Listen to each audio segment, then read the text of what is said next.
Shalom Elohimers, tayangan ini hanya berisi khotbah pada ibadah. Segmen lain dalam ibadah tidak termasuk dalam tayangan ini. Kami sangat mengharapkan Bapak Ibu Saudara dapat hadir secara onsite untuk mengikuti keseluruhan ibadah yang ada di GPDI Elohim Sidoarjo. Tuhan Yesus memberkati. Saudara, kalau saudara membawa Alkitab saudara, kita melihat dan tema firman Tuhan pada pagi hari ini, Where are the fathers? Di manakah engkau, bapak-bapak? Nah, saya bersyukur bapak-bapak sudah hadir pada pagi hari ini, kemana-mana saudara. Tapi tema ini saya angkat saudara, ya, dan kita lihat dalam Kejadian pasal 2 dan juga sedikit nanti di pasal 3. Ya. Jadi saya kira sebuah pesan yang saya berikan pada pagi hari ini akan menyentuh semua orang. Ya. Namun saya tentu tujukan khotbah pagi hari ini adalah kepada para pria. Saya juga pria, saya berbicara untuk saya sendiri, saudara. Khotbah pagi hari ini saya tujukan kepada para ayah, ya.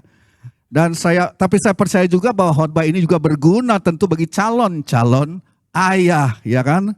Calon suami, juga calon istri tentunya. Mari kita baca mulai pasal 2 kitab Kejadian ayat 22 dan seterusnya sampai ayat 25. Kejadian 2 ayat 22. Dan dari rusuk yang diambil Tuhan dari manusia itu, dibangunnyalah seorang perempuan, lalu dibawanya kepada manusia itu. Lalu berkatalah manusia itu, inilah dia tulang dari tulangku dan daging dari dagingku. Ia akan dinamai perempuan, sebab ia diambil dari laki-laki. Sebab itu seorang laki-laki akan meninggalkan ayahnya dan ibunya dan bersatu dengan istrinya, sehingga keduanya menjadi satu daging.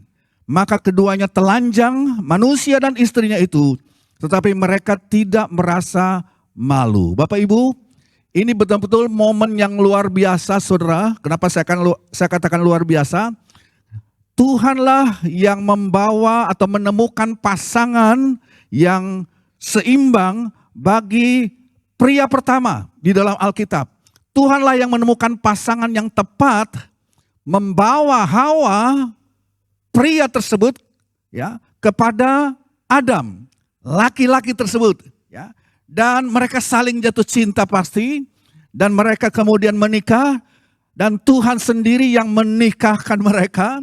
Dan saya katakan inilah pembentukan rumah tangga yang pertama, pembentukan pernikahan yang pertama di mana Tuhan sendiri yang menyatukan mereka dan yang memberkati mereka. Dan perhatikan saudara, setelah Tuhan menyatukan suami dan istri ini Adam dan Hawa, saudara, ayat pertama dari pasal berikutnya, tepat setelah pernikahan itu terjadi, Alkitab mencatat ayat pertama atau dua kata pertama adalah apa? Di pasal berikutnya. Adapun apa? Adapun ular. Adapun ular. Dan saudara, saya ingin membaca satu ayat lagi kita lompat ke Kejadian pasal 3 ayat yang ke-9. Kejadian 3 ayat 9, tetapi Tuhan Allah memanggil manusia itu dan berfirman kepadanya, garis bawah ini, di manakah engkau? Di manakah engkau? Dan menarik sekali Bapak Ibu, bahwa di dalam dunia ini hanya ada dua orang, dua manusia, dua pria di planet bumi ini yang bisa berkata secara harafiah, bukan hanya secara rohani saudara, tapi secara literal, secara harafiah, bilang begini bahwa Allah adalah Bapakku, secara harafiah. Ya, dan seringkali kita berpikir Tuhan Yesus yang bisa benar-benar berkata Allah dalam sorga adalah Bapakku.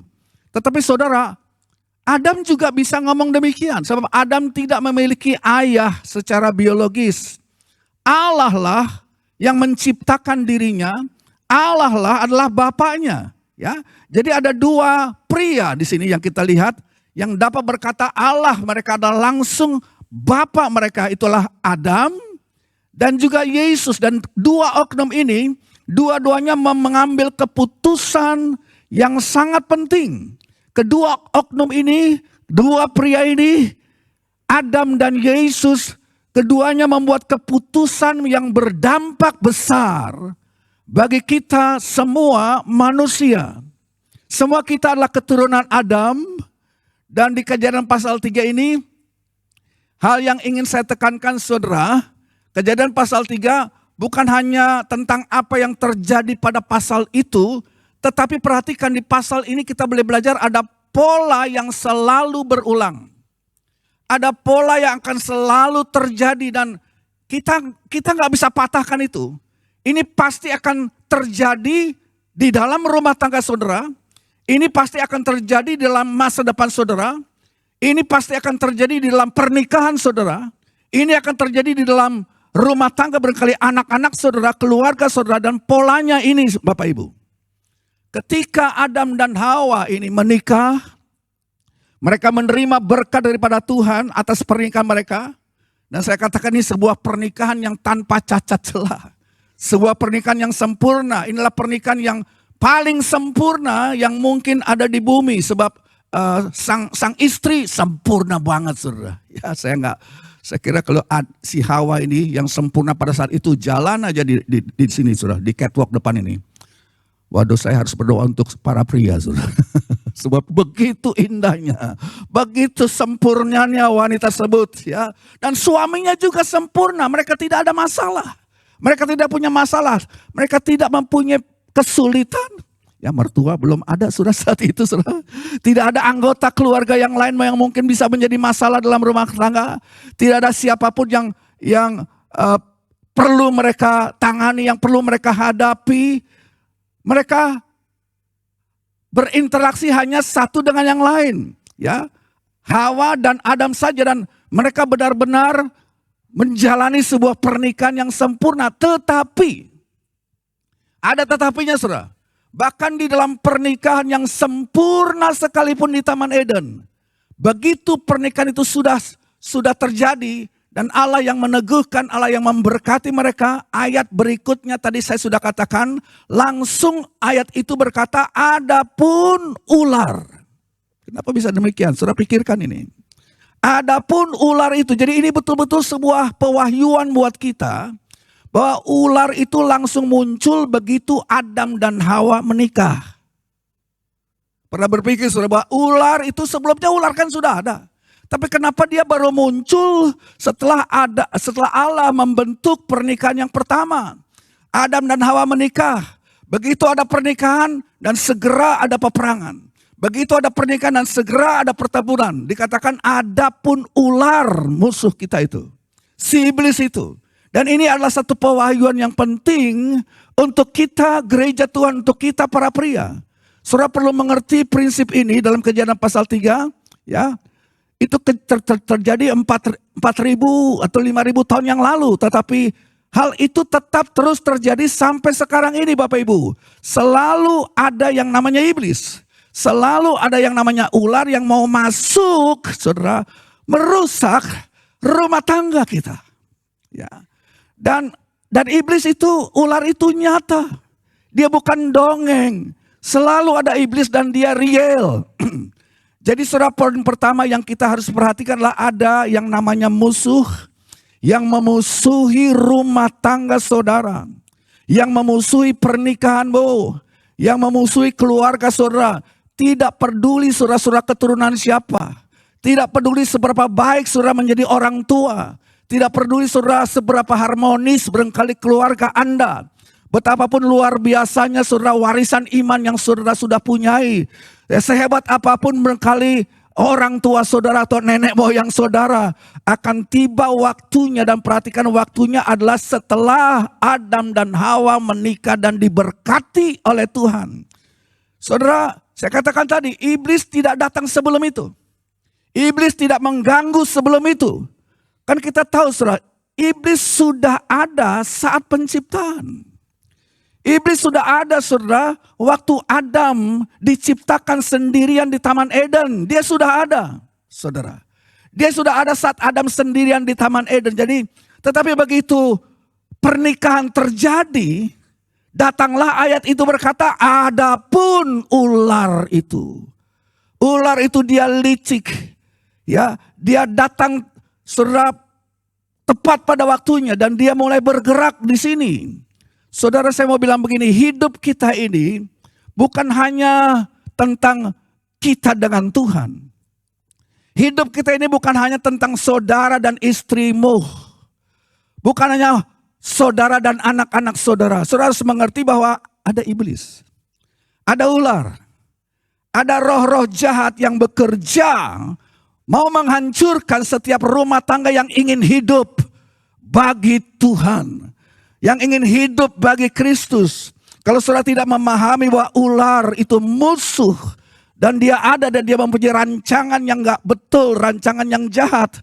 Saudara nanti bisa bingung. Kalau serangan datang dan saudara mungkin berkata. Loh, apa saya salah? Apa yang salah dengan saya? Waduh, saya sudah gagal. Saya orang tua yang gagal. Saya orang tua yang buruk.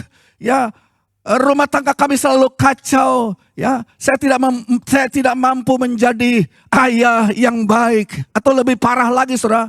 Saudara menyalahkan Tuhan dan berkata kepada Tuhan, kenapa engkau biarkan ini terjadi dalam rumah tanggaku? Kenapa keluarga kami harus mengalami ini? Atau saudara menyadari ada musuh. Ada ular itu. Ada musuh, ada iblis.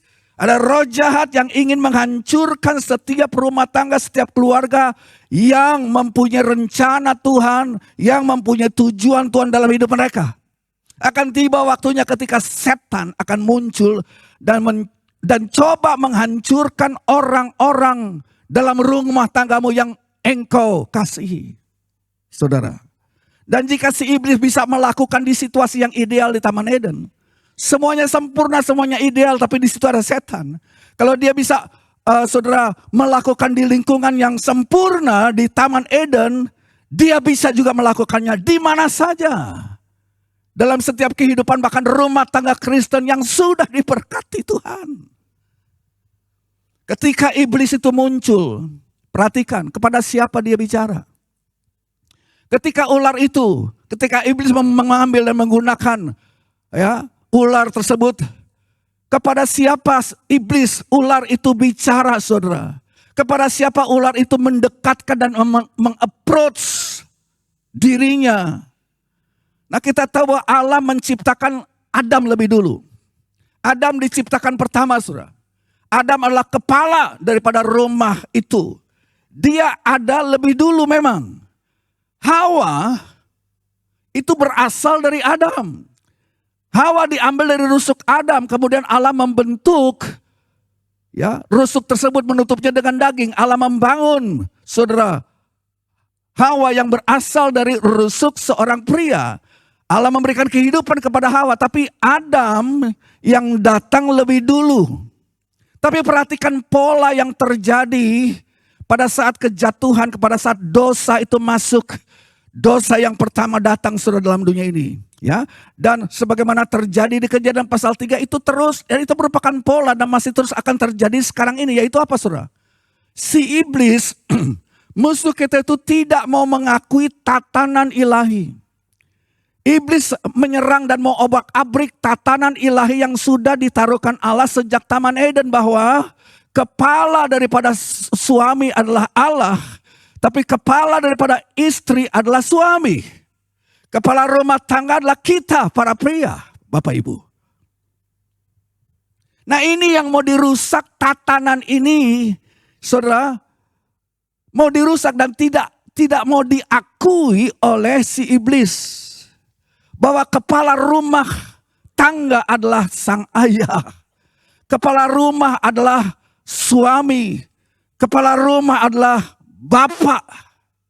Namun iblis tidak datang kepada Bapa. Iblis tidak datang kepada Adam. Ular itu muncul berbicara kepada Hawa.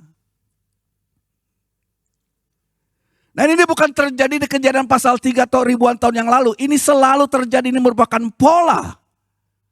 Dan saudara perhatikan, Hawa mendengarkan. Hawa berdialog dan mendengarkan ketika si ular mulai ngomong. Ular bicara, iblis bicara, ya, benarkah Allah sudah berfirman? Apakah benar firman Tuhan itu? Saudara, iblis mulai menanamkan tanda tanya dan bibit keraguan-raguan kepada kebenaran firman Tuhan. Bukan diberikan itu kepada si pria. Bukan diberikan kepada kepala rumah tangga, tetapi kepada istrinya justru. Kepada Hawa, saudara. Ya. Benarkah, apakah benar tidak boleh makan daripada buah yang di tengah taman itu? Kenapa tidak boleh makan buah itu? Kenapa tidak boleh menyentuhnya? Selalu dikasih tanda tanya. Oh, Tuhan punya rancangan yang gak bagus. Kalau dia bagus, harus kasih semua dong. Jangan ada yang ditahan. Kenapa tidak boleh? Kalau saya boleh kembangkan, kenapa tidak boleh mendengarkan musik itu? Oh, kenapa tidak boleh melakukan itu? Itu salah, itu dosa berkali. Kenapa tidak boleh kumpul kebo? Kenapa tidak boleh tinggal bersama pacar sebelum menikah? Ya, apa salahnya? Ya kan seperti itu, saudara. Dan begitulah cara musuh bekerja.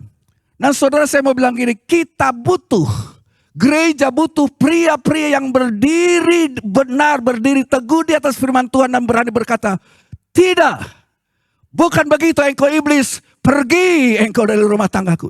Pria itu harus maju di depan, saudara. Pria harus berkata, tidak, itu tidak benar.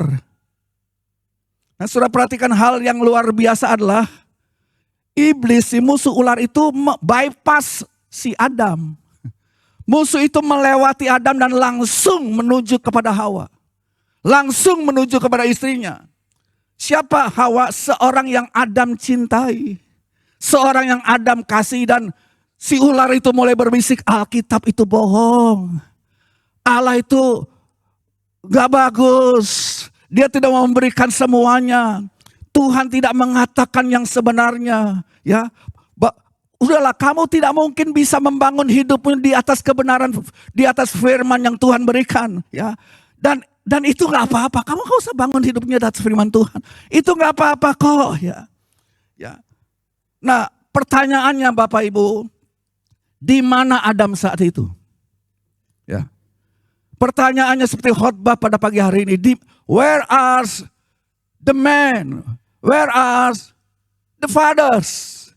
Pertanyaannya, di manakah Adam? Di mana Adam saat itu? Saudara, dia entah ada di sana, atau dia lagi jalan-jalan ke tempat lain, atau dia tidak ada di tempatnya. Yang kita lihat, Adam tidak hadir, atau bilang saja Adam tidak terlibat di sini. Ya. Saya melihat Adam itu mengambil posisi pasif. Nah, faktanya Alkitab berkata, Hawa setelah diprovokasi oleh iblis untuk mengambil, dia tertipu. Jadi bukan Adam yang tertipu, Hawa yang tertipu. Cuma Adam di mana saat itu, saudara? Alkitab berkata Hawa mengambil buah dari pohon terlarang itu dan memakannya.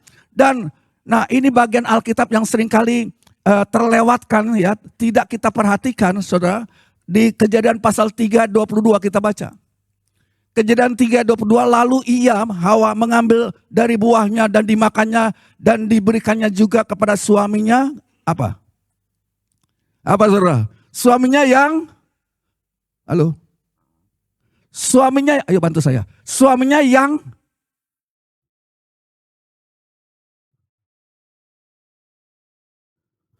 itu pasalnya betul. Pasal 3:22.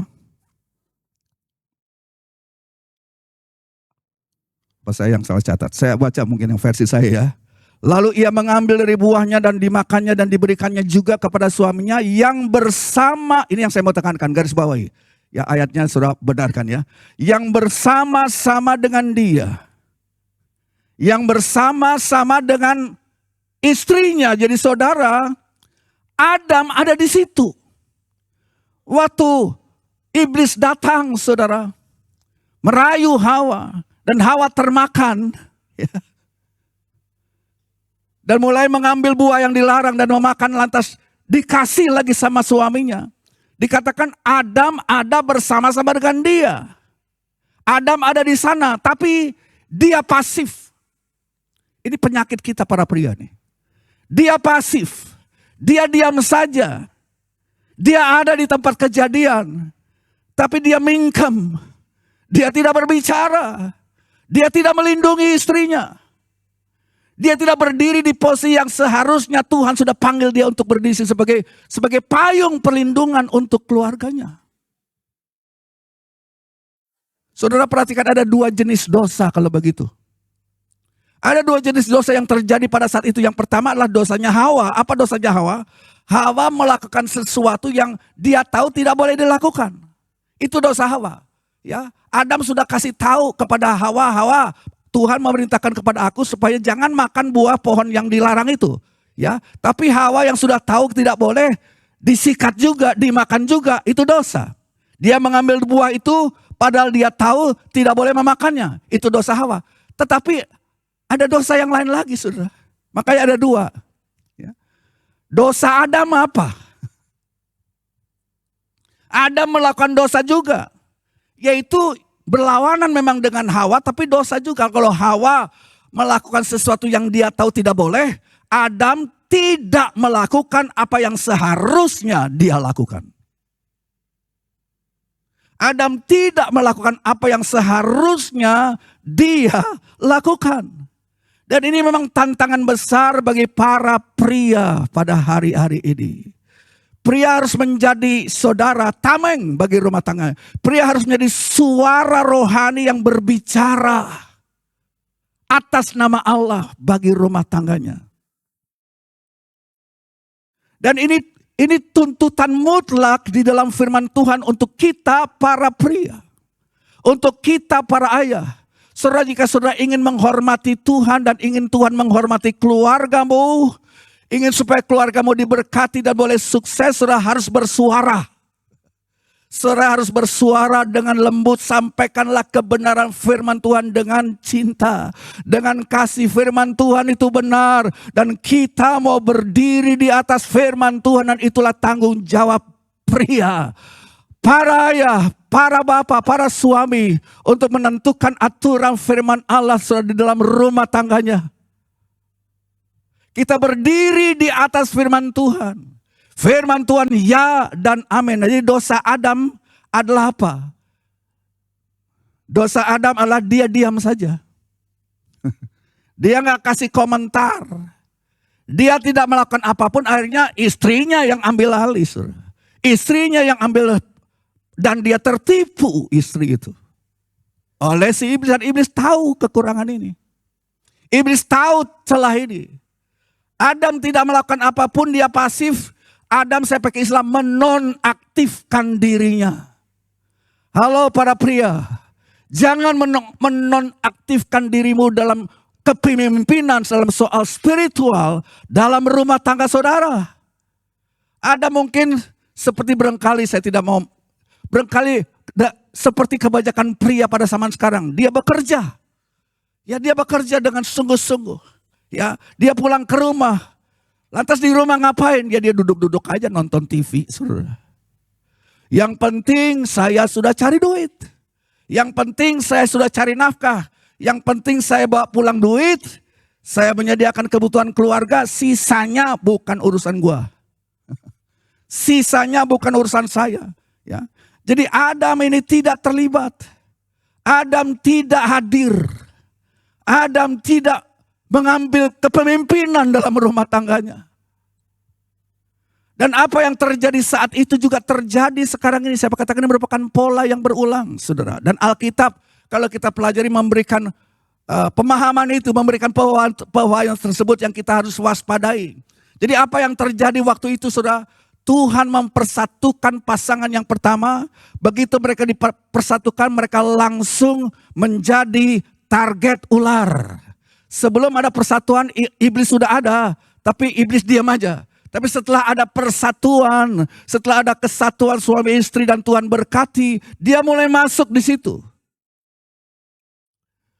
Ya, dan ular itu mulai mengacaukan tatanan ilahi. Dan persoalannya suami yang tahu tatanan ilahi itu, sebab kepada dialah pertama Allah berfirman kasih tahu. Dia pasif, saudara. Sang suami tidak berkata apa-apa. Dia diam. Dia tidak terhubung.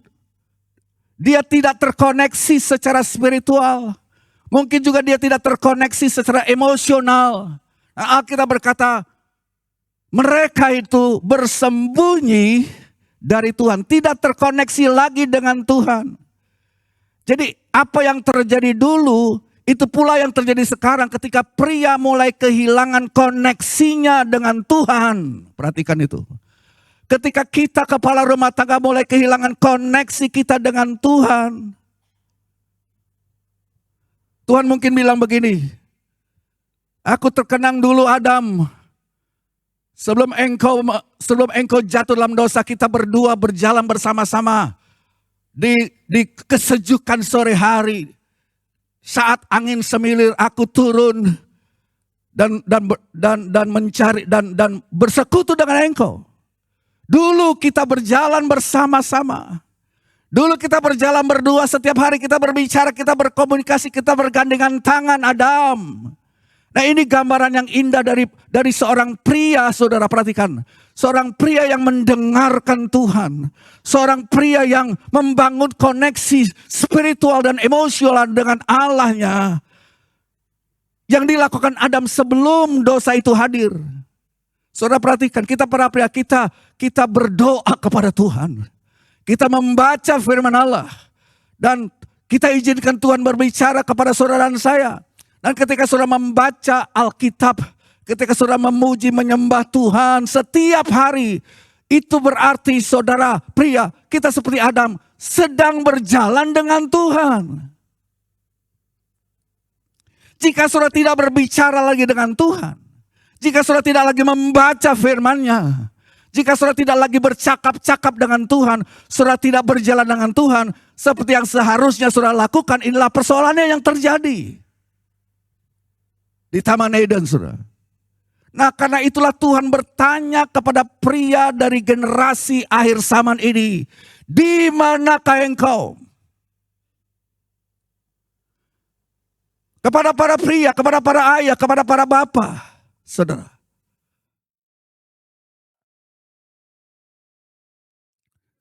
Perhatikan, ketika ular sedang berbicara kepada istrimu, di mana kalian? Ketika ular sedang mau menipu istrimu, di mana engkau? Ketika setan menargetkan anak-anakmu, di mana engkau? Di mana suaramu? Di mana doa-doamu? Di mana covering yang engkau harus berikan kepada rumah tangga itu? Adam, di manakah engkau? Saudara, saya ini Adam, saya sama dengan saudara, saya mau tidak mau menuduh saudara, tapi kita sama. Ini juga firman bagi saya, saudara. Saya mengerti bahwa tekanan hidup itu, saudara. Tekanan pekerjaan, tekanan hidup begitu besar. Sehingga si iblis musuh ingin supaya saudara menarik diri dan menutup diri. Tetapi walaupun demikian, saudara, Tuhan akan tetap mencari, saudara. Tuhan akan tetap bertanya, di mana engkau Adam? Di mana engkau Adam? Dan perhatikan waktu si Adam akhirnya keluar dari tempat persembunyiannya. Dan saudara, saya mau bilang begini, sudah waktunya kita para pria keluar dari tempat persembunyian kita.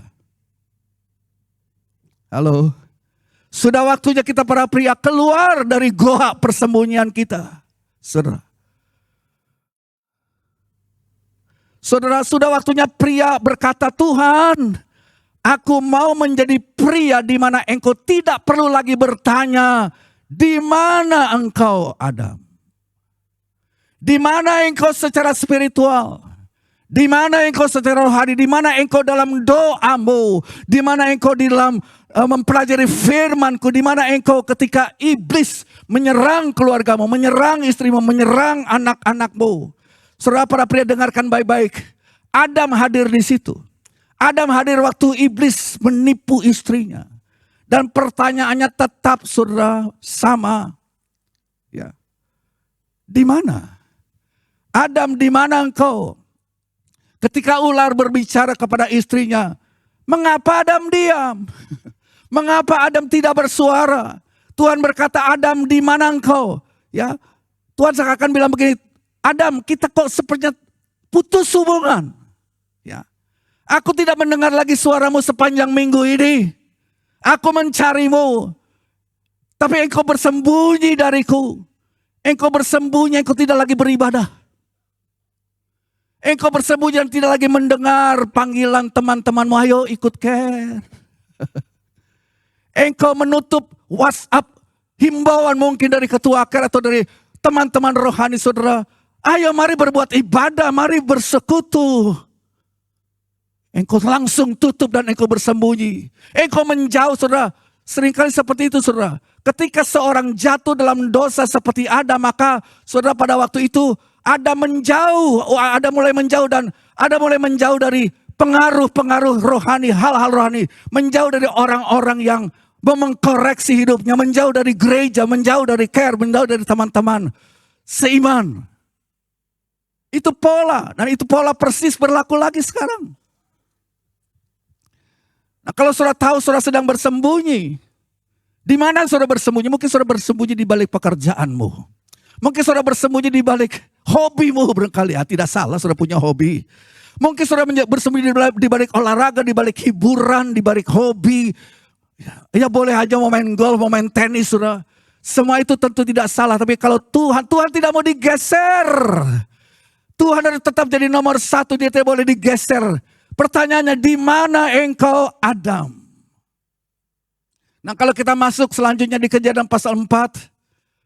Mereka punya keturunan, Kain dan Habil. 2 anak Adam. Nah kita tahu kisahnya singkat saja. Kain dan Habil mulai berselisih saudara. Kain dan Habil mulai berselisih. Ya, mereka marah. Ya, Kain marah sama Habil. Dia cemburu. Cuma saya pikir begini. Pada saat itu terjadi, Adamnya juga kemana? Di mana Adam? Seakan-akan sepanjang pasal itu saudara, Adam itu tidak terlihat. Adam seperti ngumpet. Adam seperti tidak berfungsi. Seakan-akan selama 1 pasal penuh itu Adam hilang. Dan akhirnya Kain membunuh Habil. Dan lagi-lagi seperti kita mendengar pertanyaan, Adam di manakah engkau? Ketika krisis keluarga terjadi, di manakah engkau? Di manakah engkau berada untuk anak-anakmu? Di manakah engkau berada untuk pernikahanmu? Apakah engkau hadir atau kau meninggalkan mereka semua? Engkau gak mau tahu. Dan ketika Tuhan berkata, di mana engkau?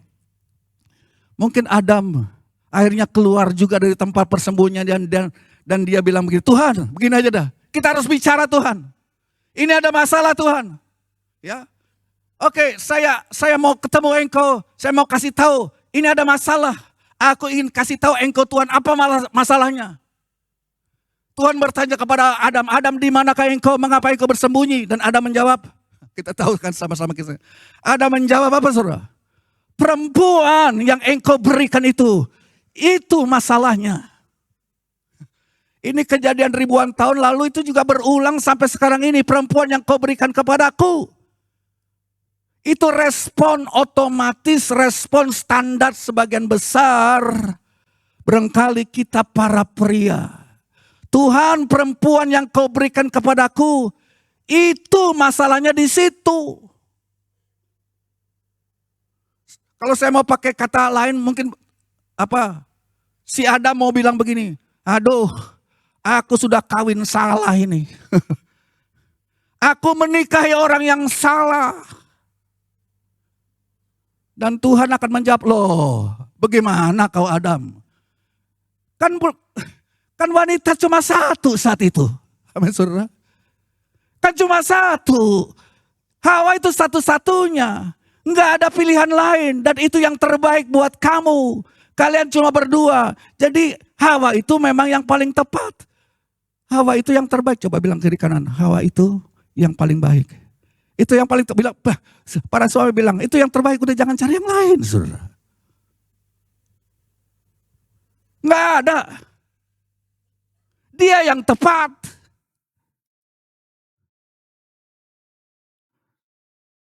Nah karena itu saudara, iblis, apa yang iblis lakukan dulu, itu juga yang dia akan bisikkan di telinga kita para pria sekarang. Kamu salah pilih bro. Kamu salah menikah. Adam berkata kepada Allah, perempuan yang kamu berikan kepadaku, dia persoalannya. Ya, jadi saudara, Adam, jadi perhatikan, Adam di satu sisi pasif, dia diam aja waktu iblis datang menyerang. Tapi di sisi lain, Adam jadi agresif terhadap Allah. Adam jadi agresif terhadap Tuhan. Perempuan yang kau berikan kepadaku. Jadi kalau saya ganti kata-katanya begini, saudara. Saya perluas kata-katanya. Tuhan, waktu cuma kita berdua semuanya beres. Waktu kita cuma berdua, Engkau dan aku berjalan di Taman Eden, semuanya baik-baik aja. Ya, no problem, tidak ada masalah. Ya, bahkan Engkau berkata semua yang aku ciptakan adalah apa? Baik adanya. Lalu Allah, Kau ciptakan perempuan ini. Ya, ini masalahnya di sini. Ini errornya di sini. Kalau pakai bahasa komputer, ini ada bugnya ini. Ini versi yang ada bugnya. Jadi kalian berdua urus. Engkau Allah dan engkau wanita urus persoalan ini. Aku kan cuma korban.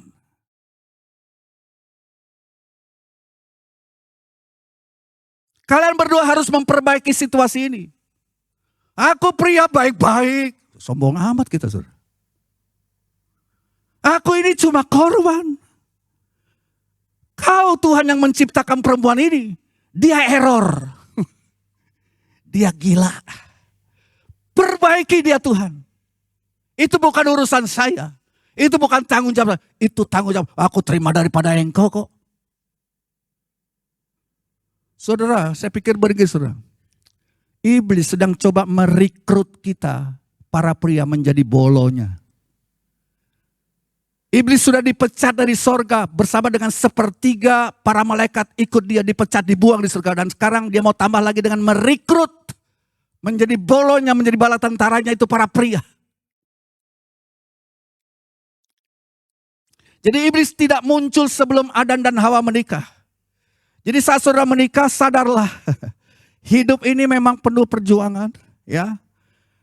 Namun saya mau bilang begini, hidup ini memang penuh dengan perjuangan tapi tidak ada yang lebih mulia daripada menemukan seorang perempuan dan memberikan hidup saudara untuk mengasihinya. Yang percaya katakan amin.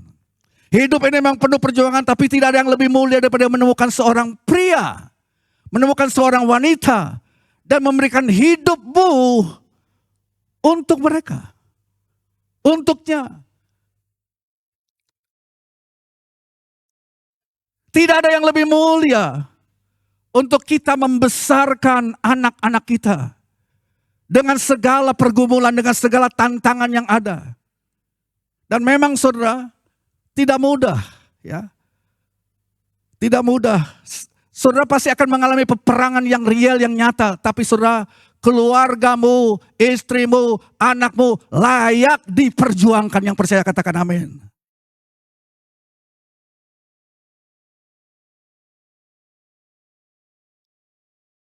Nah saudara, di dalam budaya, kultur, dalam dunia ini,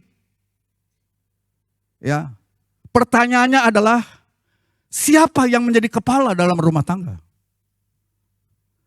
Siapa yang jadi dalam hierarkinya, siapa yang harus nomor satu, itu jadi persoalan besar saudara di barat. Ya. Jadi dalam budaya kita, di zaman akhir ini, pertanyaannya adalah siapa kepala rumah tangga? Suami atau istri? Tapi perhatikan, pertanyaan Alkitab bukan itu. Dalam Kejadian pasal 3 bukan itu. Pertanyaannya adalah siapa kepala dalam rumah tangga? Suami atau bukan istri? Ular. Itu jadi persoalannya. Suami atau ular? Nah, itu bukan berarti bahwa istri kita inferior. Itu bukan berarti bahwa istri kita lebih rendah dan tidak diperhitungkan. Itu berarti bukan istri kita kurang dari suami. Tapi itu artinya begini saudara. Suami adalah orang yang pertama-tama bertanggung jawab atas semuanya. Suami yang pertama-tama bertanggung jawab atas keuangan. Suami yang pertama-tama bertanggung jawab atas masalah barangkali dengan anak-anakmu. Urusan rumah. Suami yang pertama-tama bertanggung jawab soal perlindungan. Suami yang pertama-tama bertanggung jawab untuk arah spiritual Allah rohani. Di dalam keluarga itu mau kemana. Makanya saudara ketika Allah datang ke Taman Eden, dia tidak berkata, Hawa, di manakah engkau? Kan gara-gara kamu Hawa sampai semuanya ini terjadi. Gara-gara kamu Hawa sehingga kutuk ini datang ke dalam dunia ini. Tapi Allah tidak ngomong demikian. Allah bicara, Allah berkata, Adam. Jadi Tuhan berkata, aku tidak mencari Hawa. Aku mencari kamu Adam. Ya bukan karena itu, nah perhatikan, bukan karena itu salah Adam. Sebab Adam, surat Timotius juga katakan, bukan Adam yang bersalah sebenarnya. Itu bukan salah Adam, tetapi saudara yang saya mau tekankan, walaupun bukan salah Adam, tapi itu tanggung jawab. Dia ditaruh yang pertama. Dia punya tanggung jawab, saudara. Ini yang kita para pria harus pahami. Memang kita harus, saya akui tidak semua hal adalah salahmu. Tidak semua hal adalah salah kita. Ya saudara sudah mencoba yang terbaik untuk hidup bagi Tuhan, oke. Saudara sudah mencoba yang terbaik untuk mengajar anak-anakmu, menuntun keluarga saudara barangkali. Dan kadang-kadang anak-anak kita itu balelo juga saudara. Mereka memilih jalan mereka sendiri saudara. Tetapi tetap tanggung jawab itu tidak dilepaskan dari hidupmu. Itu selalu menjadi tanggung jawab saya dan saudara. Itulah sebabnya Tuhan memanggil Adam meskipun bukan Adam yang jadi gara-gara. Sehingga kutukan itu terjadi atas manusia. Mengapa? Karena Tuhan mempercayakan keluarga ini. Tidak kepada lain tapi kepada kita para pria. Tuhan mempercayakan keluarga ini kepada kita para ayah. Jadi saudara, pria harus terlibat. Dia tetap harus menjadi pemimpin secara spiritual. Dia harus mengambil tanggung jawab yang dia sudah lama tinggalkan, berdiri paling depan. Dan menjadi contoh memikul salib kayak apa. Menjadi contoh tentang kematian ego itu kayak apa. Dia tetap harus memikul beban ini. Di hadapan Allah dan di hadapan keluarganya. Ya mungkin istri saudara penghasilannya lebih gede dari saudara. Mungkin dia bekerja, wah lebih berhasil, gajinya, uangnya lebih banyak dari saudara. Nggak jadi masalah saudara. Tapi tanggung jawab utama tetap saudara pikul di hadapan Tuhan. Beban tersebut ada pada saya dan saudara. Begitulah menjadi prianya Tuhan. Begitulah menjadi pria yang sesuai dengan apa yang Tuhan mau. Itulah peran seorang ayah dalam pandangan Tuhan. Nah, kita semua akan berhadapan dengan pengadilan Kristus. Surat Korintus katakan, kita semua akan berhadapan dengan kursi pengadilan Kristus. Dan kita para pria satu saat akan berdiri di hadapan tahta pengadilan Kristus. Dan Tuhan Yesus Kristus akan memandang kita sebagai ayah dan sebagai pria. Saya tidak mau menggurui saudara, sebab saya juga pria. Saya tahu, ya, saya berkhotbah ini untuk diri saya sendiri. Ya, saya ada bersama-sama dengan saudara. Saya pria sama seperti saudara, walaupun saya pengkhotbah, ya, bukan berarti saya sudah separuh malaikat atau saya sudah menjadi malaikat. Ya, mentang-mentang saya berkhotbah, saudara. Ya, saya tetap manusia, banyak peperangan, banyak pergumulan, banyak kelemahan, dan saya juga menjadi sasaran serangan iblis dengan cara-cara yang jahat yang iblis sudah terapkan. Tapi saya mau bilang begini, kita perlu pria-pria perkasa. Amin. Kita perlu pria-pria perkasa, berikan kemuliaan bagi Tuhan. Ayo para pria, berikan kemuliaan bagi Tuhan. Kita perlu pria perkasa yang bangkit berdiri ketika ular sedang berbicara kepada istri kita. Kita perlu pria-pria yang bangkit berdiri ketika musuh sedang mengacaukan anak-anak kita. Ketika neraka sedang mengguncang rumah tangga, kita gak boleh diam, saudara. Mungkin itu bukan salah saudara. Mungkin itu barangkali salah anak-anak saudara juga. Atau barangkali lebih salah istri saudara, tapi tanggung jawabnya. Sebab saudara di depan. Saudara menjadi contoh dan teladan. Tanggung jawab itu ada pada kita. Saudara, tatanan Alkitab yang dirusak iblis itu terdapat di pasal 5. Kita baca pasal 5 Efesus. Sebagai ayat terakhir saja, pasal 5 ayat 23 sampai 25.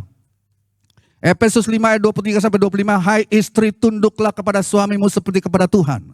Karena suami adalah kepala istri, sama seperti Kristus adalah kepala jemaat, dialah yang menyelamatkan tubuh. Ayat 25 lompat. Hai suami, kasihilah istrimu sebagaimana Kristus telah mengasihi jemaat dan telah menyerahkan dirinya baginya. Nah, ketika tatanan ilahi ini ditegakkan di dalam rumah tangga kita, kuasa si iblis, kuasa ular itu dipatahkan. Senjatanya mungkin masih coba menyerang saudara, tapi senjata iblis tidak akan berhasil kalau tatanan ilahi ini, saudara, di mana kita memimpin secara spiritual, kita menjadi contoh, kita memikul salib, kita, saudara, berjalan di depan menjadi contoh dan teladan, kita mengambil tanggung jawab untuk berperang, saudara, dengan si jahat itu. Jadi pertanyaannya cuma satu saja pagi hari ini. Apakah kita para pria memimpin keluarga kita?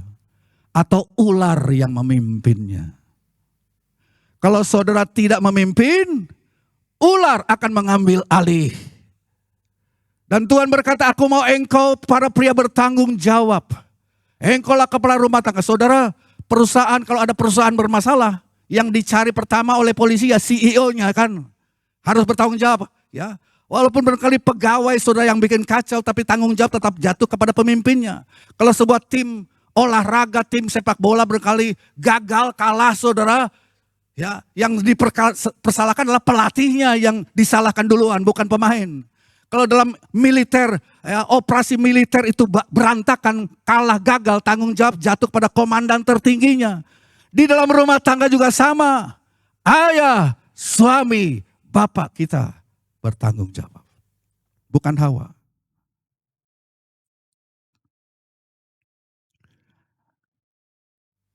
Dalam keluarga saudara akan ada banyak hal yang memang bukan salah saudara barangkali. Bukan salah saudara, tetapi tetap tanggung jawab saudara. Saya tidak panjangkan firman Allah pagi hari ini, mari